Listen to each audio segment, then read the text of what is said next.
안녕하세요 주위 여러분, 잼잼입니다. 미국의 한 병원 주원자실에서 치매를 앓고 있는 한 노인이 계속 무언가를 중얼거리며 의사와 간호사들을 당황스럽게 만들었습니다. 중얼거림, 대표적인 치매 증상이라 의사와 간호사라면 전혀 놀랄만한 행동이 아닌데 의사와 간호사들이 당황할 수밖에 없었던 이유, 그의 입에서 나오고 있는 말이 영어가 아닌 한국말이었고 대부분이 한국을 그리워하는 듯한 말들이었는데 정작 그 말을 하고 있는 치매 노인은 한국인이 아니라 미국인이었기 때문입니다. 치매로 인해 자신도 모르게 자신의 모든 기억을 잃어가는 순간에도 마지막까지 한국만큼은 잊지 못했던 이 기묘한 미국인 노인의 정체가 밝혀지자 한국인들은 눈물이 터져나올 수밖에 없었다고 합니다. 여러분의 좋아요와 구독하기, 알림 설정은 저에게 큰 힘이 됩니다. 꼭꼭 부탁드려요.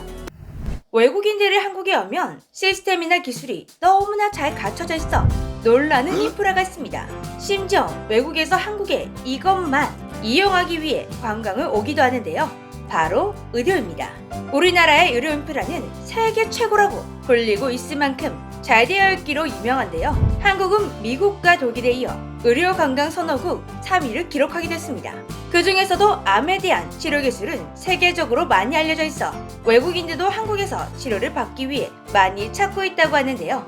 지금은 외국인들이 한국에 오면 나의 병이 나을 수 있다, 한국에 오면 더 좋은 치료를 받을 수 있다, 이렇게 생각을 하고 한국인들도 병에 걸리면 병원에 가서 치료를 받으면 되지 라고 자연스럽게 생각하고 있지만 한국 의료가 이런 이미지를 갖게 된 것은 생각보다 얼마 되지 않았습니다. 과거 한국 의료의 이미지는 큰 병에 걸리면 그냥 죽음밖에 없다는 이미지였습니다. 약 70년 전 우리나라의 의료 수준은 세계 최악이라고 불릴 만큼 열악했습니다. 6.25 이후 쑥대밭이 되어버린 대한민국, 먹을 것도 기술도 없는 나라가 의료 인프라가 제대로 갖춰져 있다는 게 오히려 더 이상했겠죠. 1950년대 한국에서 암에 걸린 환자들은 치료를 받지 못하고 죽으려면 기다릴 수밖에 없었습니다. 병원에서는 도무지 답이 없자 환자들은 지푸라기라도 잡자는 심정으로 무당까지 찾을 정도로 한국의 의료는 열악했습니다. 그런데 1954년 암울했던 한국 의료계에 한 줄기 빛이 내려왔습니다. 데이비드 존시 박사가 한국에 의료 선교사로 온 것인데요. 아내와 함께 한국에 올 때만 해도 설레임 반 두려움 반이었던 박사님, 진주 예수병원에 들어가는 순간 어떻게 해야 하지? 라는 걱정밖에 들지 않았다고 합니다. 직접 두 눈으로 확인한 한국의 의료 인프라는 생각보다 더 처참한 수준이었습니다. 치료가 시급한 암 환자들이 치료 진행이 잘 안 되어 민간요법이나 무당에 의지하다 보니 환자들의 상태는 더 심각해지고 있었는데요. 제대로 된 의료 장비도 없었기 때문에 박사님은 밤을 지새며 환자들을 돌보기 일쑤였다고 합니다. 그리고 시간이 지날수록 더욱더 많은 환자들이 병원으로 몰려들었습니다. 전국에 이런 입소문이 났기 때문인데요. 외국인 의사가 죽어가던 사람도 살려낸다. 당시 한국과는 차원이 다른 의료기술로 치료가 안 되던 환자들을 척척 살려내다 보니 이런 입소문이 날 수밖에 없었습니다. 그리고 박사님은 그냥 의사가 아니었습니다. 미국에서 외과 수술로 유명한 듀레인 의과대학에서 수석 졸업을 할 정도로 미래가 촉망받는 의사였으니 우리나라의 한 줄기 빛 그 자체였습니다. 정말 전국 각지에서 수많은 환자들이 몰려들었는데요.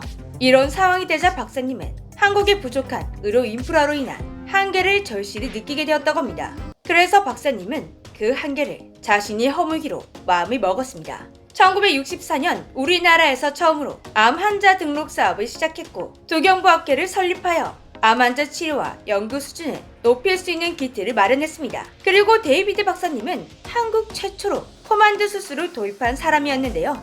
코만도 수술은 입안에 생긴 구강암을 치료하는 방법입니다. 두경부 영역에서 가장 난도가 높은 외과 수술이죠. 박사님의 제자와 의료진들의 말에 따르면 박사님께 치료받고 싶어하는 환자들은 넘쳤고 박사님은 한 명이라도 환자를 더 치료하기 위해 점심은 빵으로, 저녁에는 우유에 날계란을 섞어 마시며 수술대에 오르셨다고 합니다. 그리고 그는 16시간 40분이나 걸렸던 코만도 수술이 끝나고 난 이후에도 겨우 2시간 반만 눈을 붙인 후 직접 환자의 상태를 살펴볼 정도로 열정적이었습니다. 넘치는 환자, 그리고 부족한 인력 탓에 박사님은 과로로 인해 폐결핵에 걸리기도 했는데요. 그저 한국에 의료 선교사로 온 것일 뿐인데 한국에서 하고 있는 그 행동은 한 명의 외국인 선교사를 넘어서 한국을 위해 자신의 모든 것을 기꺼이 희생하는 의인처럼 보였습니다.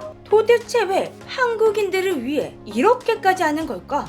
주변에서는 그를 이해할 수가 없어 적당히 쉬어가면서 하라고 만류했지만 그는 묵묵히 한국인들을 살릴 한국 의료 인프라를 만들기 위해 노력하고 또 노력했습니다. 1969년 박사님의 업적이 인정받아 예수병원장으로 임명되셨는데요. 그리고 박사님은 데이비드 존 시리아는 원래 이름 대신 서울대위라는 한국 이름을 사용하셨습니다. 서울대위 원장님은 여전히 부족한 한국 병원 인프라를 구축하기 위해 미국과 독일로부터 지원금을 받아 예수병원을 호남 최대 현대식 통합병원으로 만들었습니다. 한국 의료계의 엄청난 발전이었지만 서울대위 원장님은 여기서 만족하지 않았는데요. 의료 혜택으로부터 낙후된 농어촌을 대상으로 의료보건 사업을 시작하게 됩니다. 지역사회 보건의사, 간호사, 건강요원 등 의료 인력을 양성하는 데 힘을 쏟았는데요. 한국의 수많은 제자들을 양성함으로써 한 명이라도 더 많은 환자를 살리기 위해 끊임없이 노력하셨던 것이죠.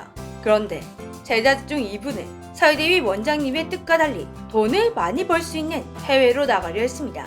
이런 모습을 보고 서울대위 원장님은 슬픔을 잠겨 이렇게 말했습니다. 여러분들이 떠나면 한국의 환자는 누가 보나요? 서울대위 원장님은 뛰어난 실력뿐만 아니라 인품도 갖추고 있어 제자들은 입을 모아 이렇게 말하고 있습니다. 설대위 원장님은 의사가 본받아야 할 최고의 최선의 모델입니다. 서울대위 원장님은 1954년부터 1990년대까지 무려 36년 동안 한국을 위해 헌신했습니다. 1990년 정년 퇴임을 하고 다시 조국인 미국으로 돌아가게 되었는데요. 총만 받던 젊은 의사가 도시의사가 되어 조국에 돌아가게 된 것이죠. 그리고 미국에 돌아간 그의 미국집 문패에는 서울대위라는 한국 이름이 사용되었다고 합니다. 이렇게 한국 의료계에는 엄청난 업적을 남기고 돌아가셨지만 미국에서는 그는 응급실 당직 의사로 생계를 꾸려나갔다고 합니다. 그래도 그의 한국 의료 발전을 위한 열정은 멈추지 않았다고 하는데요. 미국에 돌아가서도 기부금을 모아 20억 상당의 최신형 암 치료기를 한국으로 보내주었다고 합니다. 이렇게 평생을 낯선 나라 한국을 위해 헌신해 주신 서울대위 박사님. 안타깝게도 그는 말년에 치매를 앓으며 자신이 사랑했던 모든 기억을 병에 의해 잃어가고 있었습니다. 그런데 이 병으로 인해 데이비드 서울대위 박사님은 낯선 나라 한국을 진심을 다해 사랑하고 있었다는 사실이 드러나게 되었는데요. 처음에 언급했던 것처럼 치매 환자인 그는 끊임없이 한국말을 하며 한국을 그리워했다고 합니다. 그렇게 마지막까지 한국을 그리워하며 2004년 79세의 나이로 별세하셨습니다. 한국에도 그의 소식이 전해지며 많은 이들의 슬픔에 잠겼었는데요. 하지만 세월이 오래 지난 만큼 여전히 우리 한국인들은 그가 남겨준 훌륭한 의료 인프라 속에 건강하게 살고 있는데 그의 존재를 잊어가는 사람들이 많습니다. 그는 한국이 절대 잊어서는 안 되는 한국의 영웅입니다. 오늘 이야기로 여러분의 가슴 속에 한국의 영웅 서울대위 박사님의 존재가 새겨졌으면 좋겠네요. 지금까지 재미주였습니다. 안녕.